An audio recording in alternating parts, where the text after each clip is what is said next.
Hello friends, അകലെ latest review. എന്താ ശേഖര സംസാരിക്കുന്നത്? അത് ഞങ്ങൾ ഇലക്ഷൻ്റെ കാര്യത്തെക്കുറിച്ച് പറയുമായിരുന്നു ചേച്ചി.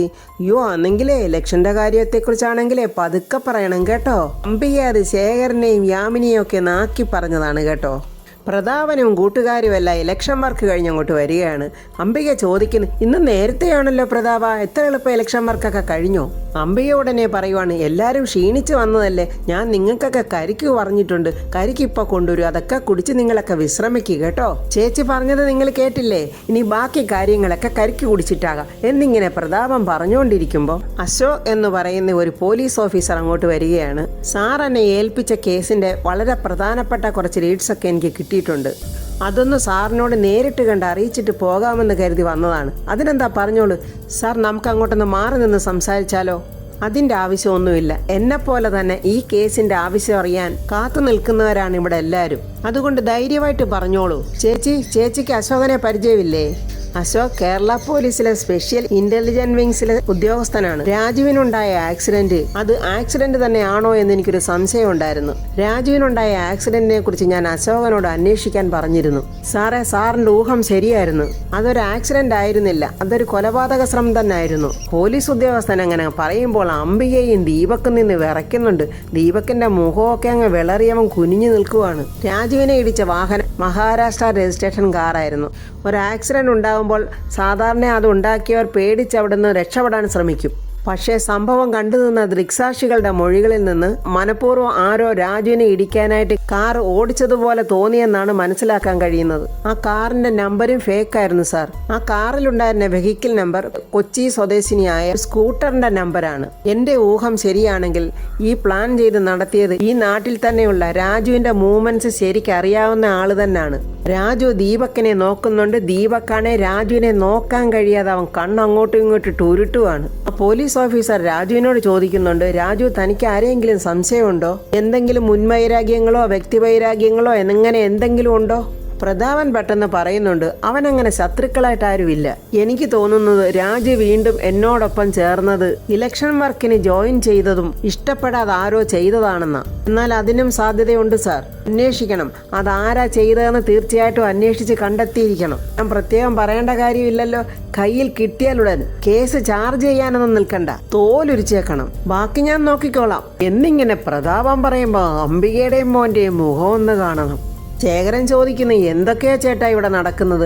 രാജുവിനെ കൊല്ലാനും വേണ്ടി ഇത്രമാത്രം ദേഷ്യം ഇവിടെ ആർക്കാ ഉള്ളത്? ഏറിയാൽ ഒരാഴ്ച ചെയ്തവരെ ആരായാലും അശോകൻ കണ്ടുപിടിച്ചിരിക്കും എന്ന് പ്രതാപവർമ്മ പറയുന്നുണ്ട്. അപ്പോൾ നമുക്കറിയാവല്ലോ ശേഖര, ആരായിരുന്നു, എന്തിനു വേണ്ടിയായിരുന്നു എന്നൊക്കെ. പ്രതാപൻ രാജുവിനോട് പറയുവാണ്, രാജു നീ വളരെ ഒന്ന് സൂക്ഷിച്ചോണം. ഋതിക രാജുവിനോട് പറയുന്നു, രാജു നിനക്കുണ്ടായത് ആക്സിഡന്റ് അല്ല, ഒരു കൊലപാതക ശ്രമമാണെന്ന് അറിഞ്ഞപ്പോൾ എനിക്ക് തല കറങ്ങുന്ന പോലെ തോന്നുന്നു. എന്തൊക്കെയാ രാജു നമ്മളറിയാതെ നമുക്ക് ചുറ്റും നടക്കുന്നത്? നമ്മളൊന്നും അറിയുന്നില്ലെന്നേ ഉള്ളു ഋതിക മേഡം. എല്ലാം അറിഞ്ഞുകൊണ്ട് നമ്മൾ ചെയ്തതിന്റെ ഫലങ്ങൾ തന്നെയാണ് നമുക്ക് നേരെ തിരിഞ്ഞു വന്നുകൊണ്ടിരിക്കുന്നത്. അച്ഛന്റെ സംശയം ശരിയാണെന്നാ രാജു എനിക്ക് തോന്നുന്നത്. രാജു അച്ഛൻ്റെ ഒപ്പം വീണ്ടും നിൽക്കുന്നത് അച്ഛന്റെ എതിർ സ്ഥാനാർത്ഥികൾക്ക് ഇഷ്ടപ്പെട്ടിട്ടുണ്ടാവില്ല. അവരിൽ ഒരാൾ തന്നെ ആയിരിക്കും രാജുവിനെ അപകടപ്പെടുത്താൻ നോക്കിയത്. ഒരിക്കലുമല്ല മേഡം, അക്കാര്യത്തിൽ വർമ്മ സാറിന്റെ കണക്കൂട്ടലുകൾ ഇവിടെ പിഴച്ചു. നിങ്ങൾ കരുതുന്ന പോലെ ഒരു ആക്സിഡന്റിൽ കൂടെ എന്നെ തീർത്ത് കളയാമെന്ന് വിചാരിച്ചത് വർമ്മ സാറിന്റെ രാഷ്ട്രീയ ശത്രുക്കളൊന്നും അല്ല. പിന്നെ ആരാ രാജു?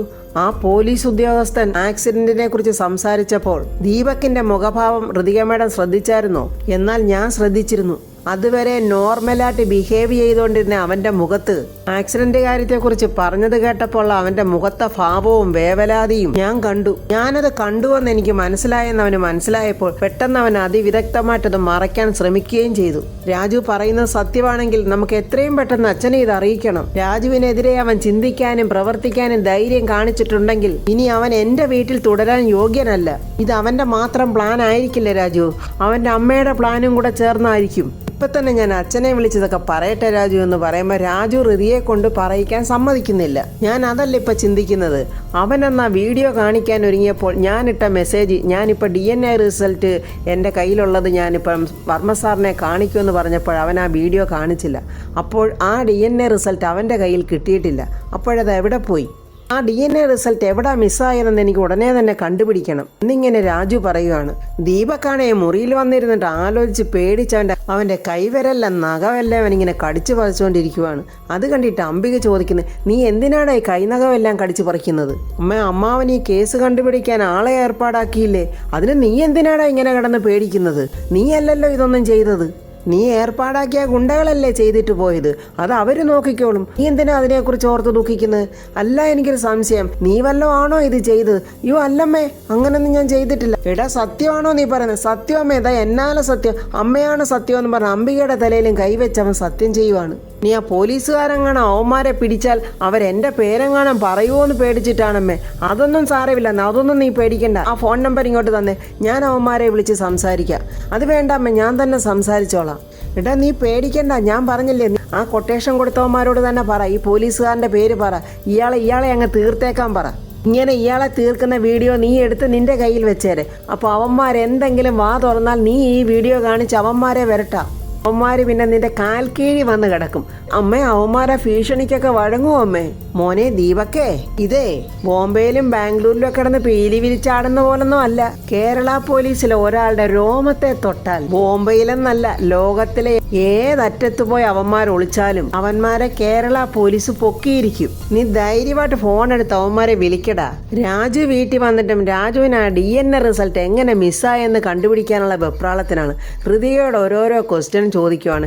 എനിക്ക് ആക്സിഡൻ്റ് ആയപ്പോൾ അപ്പം തന്നെ ഹൃതിക മേഡം എന്നെ ഹോസ്പിറ്റലിൽ കൊണ്ടുപോയായിരുന്നു. കൊണ്ടുപോയി രാജു. ഹോസ്പിറ്റലുകാരുടെ എൻ്റെ തിങ്സ് എല്ലാം തന്നത് മേഡത്തിൻ്റെ കയ്യിലല്ലേ? അന്നേരവും ആ DNA റിസൾട്ട് മേഡത്തിൻ്റെ കയ്യിൽ കിട്ടിയില്ലേ? ഇല്ല രാജു, അല്ല, അപകടം നടന്ന സ്ഥലത്ത് ഞാനൊന്ന് പോയി നോക്കട്ടെ, എന്നിട്ട് ഹോസ്പിറ്റലിൽ പോയി ഒന്ന് അന്വേഷിക്കട്ടെ. വേണ്ട രാജു, DNA ടെസ്റ്റ് നമുക്ക് ഒന്നുകൂടെ ചെയ്യിച്ചാൽ പോരെ? എന്താ ഹൃതിക മേഡം ഈ പറയുന്നത്? അങ്ങനെ സാധാരണ എളുപ്പമൊന്നും പോയി ചെയ്യാൻ പറ്റുന്ന ടെസ്റ്റ് അല്ല DNA ടെസ്റ്റ്. ഇതൊക്കെ അറിഞ്ഞുകൊണ്ടാണോ മേഡം ഇങ്ങനെ സംസാരിക്കുന്നത്? ഇല്ല, ഞാൻ ഇപ്പം തന്നെ ഒന്നുകൂടെ ആക്സിഡൻറ്റ് സ്ഥലമൊക്കെ ഒന്ന് പരിശോധിക്കട്ടെ, ഇല്ലെങ്കിൽ ഹോസ്പിറ്റലിൽ തന്നെ എനിക്ക് അന്വേഷിക്കണമെന്ന് പറഞ്ഞ് രാജു അവിടെ നിന്ന് അങ്ങോട്ട് ഇറങ്ങുവാണ്. ഈ സമയത്ത് രാജുവിൻ്റെ അച്ഛൻ വേണു ആ വെളിയിൽ നിന്ന് ഇവരുടെ സംഭാഷണമൊക്കെ കേൾക്കുന്നുണ്ടായിരുന്നു. രാജു ഇങ്ങനെ പുറത്തോട്ട് വരുമ്പോൾ വേണു പറയുന്നുണ്ട്, മോനെ രാജു, നിങ്ങൾ സംസാരിക്കുന്ന മുഴുവൻ ഞാൻ പുറത്തുനിന്ന് കേട്ടു. വളരെ പ്രധാനപ്പെട്ട ഒരു റിപ്പോർട്ട് നിന്റെ കയ്യിൽ നിന്ന് നഷ്ടമായെന്നും അത് തെരഞ്ഞ് നീ ഇപ്പോൾ പോവുകയാണെന്നും എനിക്ക് മനസ്സിലായി. നീ ഇപ്പോൾ ആ റിപ്പോർട്ട് തിരയാൻ പോകണ്ട. ഇപ്പോൾ നിന്റെ ശ്രദ്ധ മുഴുവനും ഇലക്ഷൻ കാര്യങ്ങളിൽ മാത്രമേ ഉണ്ടാകാൻ പാടുള്ളൂ. വർമ്മ സാറിന് നിന്നോട് അത്രയ്ക്കും വിശ്വാസം ഉള്ളതുകൊണ്ടാ നീ ചെയ്ത തെറ്റൊക്കെ നിന്നോട് ക്ഷമിച്ച് നിന്നെ കൂടെ കൂട്ടിയത്. നീ ഇപ്പോൾ റിപ്പോർട്ടിൻ്റെ പുറകെ പോകണ്ട, അതൊക്കെ ഞാൻ നോക്കിക്കോളാം. അച്ഛൻ പറയുന്ന പോലല്ല. അതെന്താണെന്ന് വെച്ചാൽ ഞാൻ പോയി അന്വേഷിക്കാന്ന് പറഞ്ഞില്ലേ? നിന്റെ ചിന്തയിലും വിചാരത്തിലും ഇലക്ഷൻ വർക്ക് മാത്രം നീ ചിന്തിച്ചാൽ മതി എന്നും പറഞ്ഞ് വേണു രാജുവിനെ ഹൃദയം പറഞ്ഞ് മനസ്സിലാക്കി വിടുകയാണ്. ശ്രീകുട്ടിയും ഹരീഷും സുഖമായിട്ട് ഇങ്ങനെ ജീവിച്ചു പോകുന്നുണ്ട്. ലക്ഷ്മി ഹരീഷിനോട് പറയുന്നു, അമ്മ വിളിച്ചായിരുന്നു, രാജുവേട്ടന് കുറവുണ്ടെന്നൊക്കെ പറയുന്നുണ്ട്. പക്ഷെ അവരിപ്പോഴും ദാരിദ്ര്യത്തിൽ തന്നെയാണ് കഴിയുന്നതെന്ന് തോന്നുന്നു. ഹരീഷിൻ്റെ കഴുത്തിൽ കിടന്ന മാല വിറ്റിട്ട് ശ്രീകുട്ടിക്ക് കോളേജിൽ ഫീസ് അടയ്ക്കുകയും ബാക്കി വീട്ടു സാധനങ്ങളൊക്കെ വാങ്ങിക്കൊണ്ട് വരികയും ചെയ്യുന്നുണ്ട്. ശ്രീലക്ഷ്മിക്ക് ഭയങ്കര സങ്കടമാകുന്നുണ്ട്. ഇതിൻ്റെ ഒന്നും ആവശ്യമില്ല, നാളെ തന്നെ പോയി ആ ഫീസ് അടച്ചത് തിരിച്ച് വാങ്ങിച്ചുകൊണ്ട് വരണം എന്നൊക്കെ ശ്രീലക്ഷ്മി ഹരീഷിനോട് പറയുകയാണ്. ഹരീഷ് പറയുന്ന, അങ്ങനെയൊന്നും നീ ചിന്തിക്കരുത്, എനിക്ക് നിന്നെ പഠിപ്പിച്ച് വലിയ ആളാക്കണം. കൈ നിറയെ നീ ശമ്പളം വാങ്ങിക്കുന്ന കണ്ട് അമ്മ വരും, അപ്പോൾ നീ ഒരു പൈസ പോലും കൊടുത്തു പോകരുത്. അമ്മ താമസിക്കുന്ന വീടിൻ്റെ നേരെ ഓപ്പോസിറ്റിൽ തന്നെ നമുക്കതുപോലെ വലിയൊരു വീട് വെച്ച് താമസിക്കണം എന്നൊക്കെ ഹരീഷ് ശ്രീലക്ഷ്മിയോട് പറയുന്നുണ്ട്. ശ്രീലക്ഷ്മി ചോദിക്കുന്നു, ഇത്രയൊക്കെ ഉറപ്പിച്ച് പറയാൻ എന്തെങ്കിലും ജോലി കിട്ടിയോ? എനിക്ക് തൽക്കാലത്തേക്കൊരു ജോലി കിട്ടി.